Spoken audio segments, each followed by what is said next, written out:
Olá, sou o pastor Rafael Vilski, da Igreja Evangélica Luterana do Brasil, Congregação Paz de Lages. E gostaria de fazer uma pergunta. Há ganho nas perdas? O profeta Abacuque viveu lá pelos anos 605, ou pelo menos deixou registrado o seu escrito nos anos 605, já prevendo a invasão da Babilônia através de Nabucodonosor, que ocorreu em 587. O cenário para o qual ele prega é um cenário de desolação e ao mesmo tempo esperança. Diz Abacuque no capítulo 3, versículos 16 a 19, o qual eu passo a ler e resumir os pontos mais importantes. Ouvi isso e o meu íntimo se estremeceu. Meus lábios tremeram, os meus ossos desfaleceram. Minhas pernas vacilaram. Tranquilo esperarei o dia da desgraça que virá sobre o povo que nos ataca. Mesmo não florescendo a figueira, e não havendo uvas nas videiras, mesmo falhando a safra de azeitonas, não havendo produção de alimento nas lavouras, nem ovelhas no curral, nem bois nos estábulos, ainda assim eu exultarei no Senhor e me alegrarei. Há ganho nas perdas?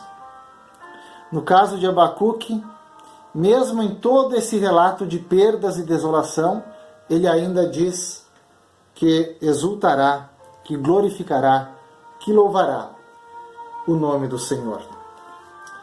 Eu me lembrei de um autor bem conhecido já para quem me acompanha há mais tempo, Viktor Frankl, em que ele relata como foi ser levado para os campos de concentração nazistas. Viktor Frankl era um neurologista e psiquiatra, e sendo judeu, ele foi levado pelos campos de concentração, isso lá pelos anos 1939, mais ou menos, e ele relata como foi, neste livro, viver quase 4 anos como prisioneiro.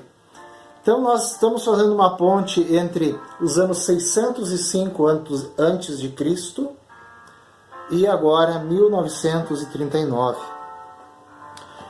E Viktor Frankl escreve que a primeira fase, ao chegar no campo de concentração, poderia se chamar de choque. Foi assim quando cheguei em Auschwitz. Todos nós achávamos que estávamos indo para a Silésia ou a Polônia. De repente alguém gritou, Auschwitz! Naquele momento não houve coração que não se abalasse. Todos sabiam o que significava Auschwitz. Esse nome suscitava imagens confusas e horripilantes, fornos crematórios e execuções em massa.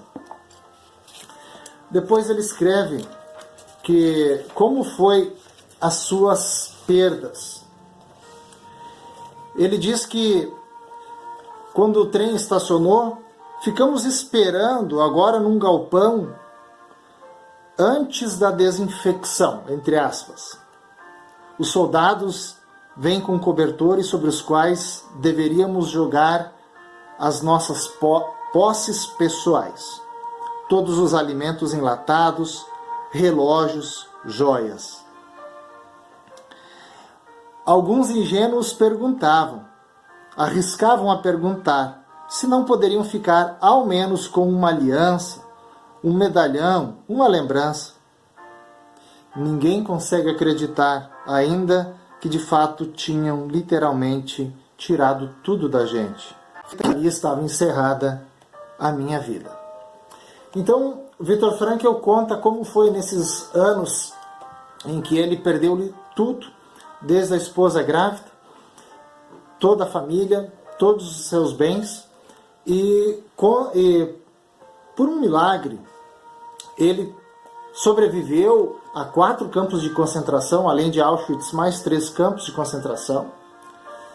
E ele escreve então sobre a logoterapia, o sentido de vida. E se fosse perguntar em uma única pergunta para o Viktor Frankl, o que você ganhou quando perdeu tudo? Ele diria, Ninguém conseguiu tirar a minha liberdade de reagir àqueles fatores. Ninguém de nós está livre de fatores condicionantes. E ao mesmo tempo, ninguém pode nos tirar a liberdade em como reagir diante de tais momentos. Como Abacuque reagiu quando perdeu, quando viu a imagem de desolação e perda, ele agiu com louvor. Como Viktor Frankl sobreviveu aos campos de concentração, ele conta no livro que ele se imaginava dando aulas de psicologia do campo de concentração. Quais são suas perdas? Quais são os seus ganhos nesta pandemia e em toda a sua vida? Nós, antes da pandemia, nós também tínhamos perdas. Como lidávamos com elas?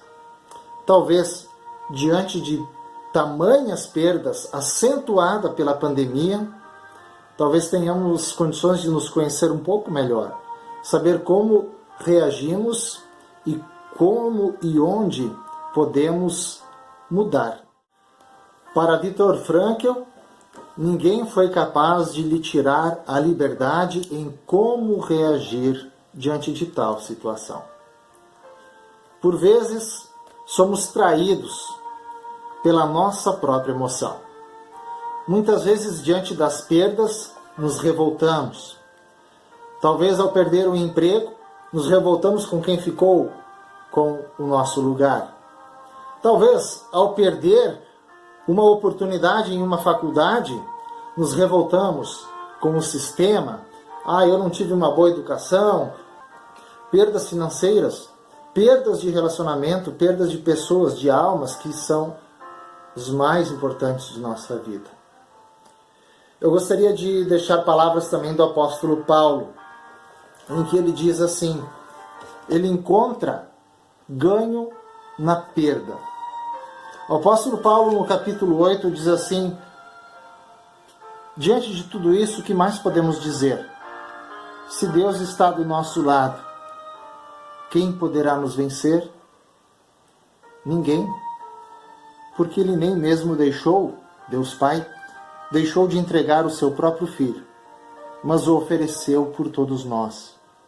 Se Ele nos deu o seu Filho, será que não nos dará também todas as coisas? E o capítulo 8 então é concluído dizendo, em todas essas situações, temos a vitória completa por meio daquele que nos amou. Pois eu tenho a certeza de que nada pode nos separar do amor de Deus. Nem a morte, nem a vida, nem os anjos, nem autoridades, nem o presente, nem o futuro. Nem o mundo lá de cima, nem o mundo lá de baixo.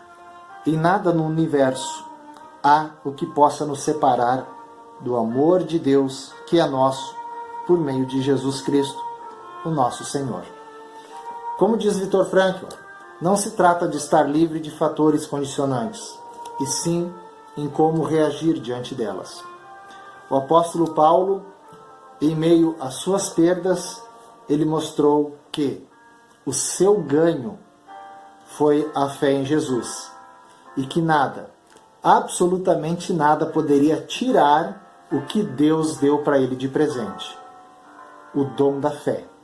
A fé que é maior do que o próprio universo. Muitas pessoas falam, o universo conspira contra ou a favor. Nós temos um Deus criador do universo.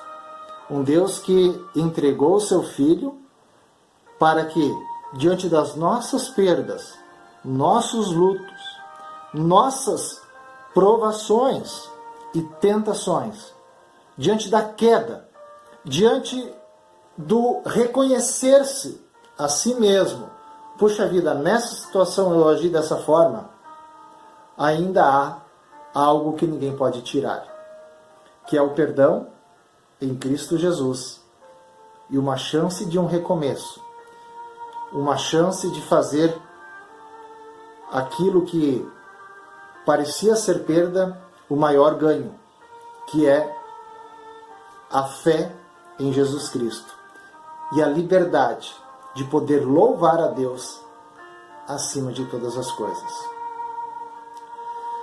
Lutero, quando ele estava traduzindo a Bíblia para o alemão, desenvolvendo a sua doutrina, ele estava em silêncio, estava escondido em uma torre.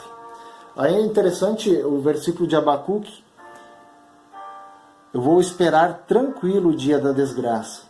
Enquanto todo mundo procurava Lutero, que poderiam matá-lo, assim o Papa havia assinado um decreto, esse decreto se chama Um Javali na Vinha.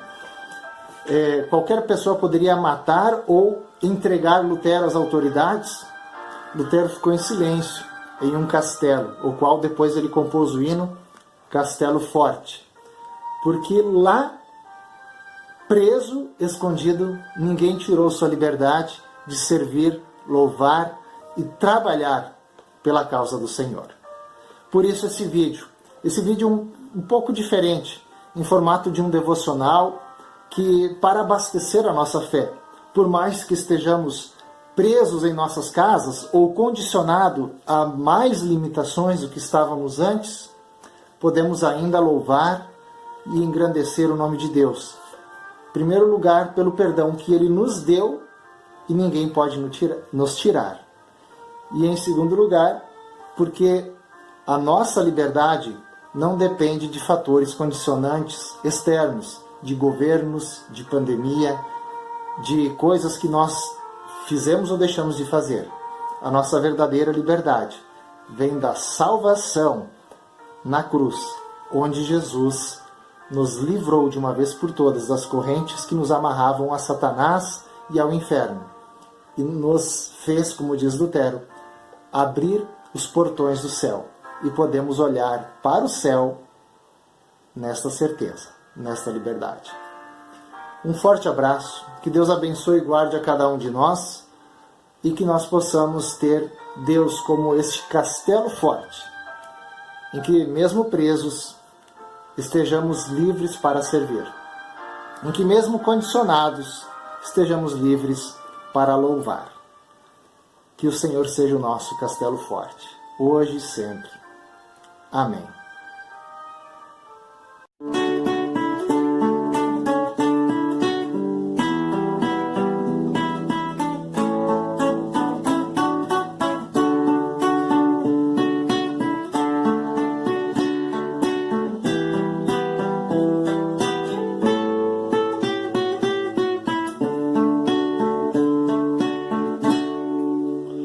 Ouve a voz as palavras do Senhor, seus feitos são conhecidos entre nós. A sua glória ofusca a luz do sol, do seu louvor a terra se encheu, e seus campos não mais produzirem, e se a terra seca estiver, e se a oliveira não florescer, e se a figueira fruto não der, confiarei, esperarei. Quem é rochedo senão Deus? Nosso Deus é nossa fortaleza, nossa alegria, nossa salvação.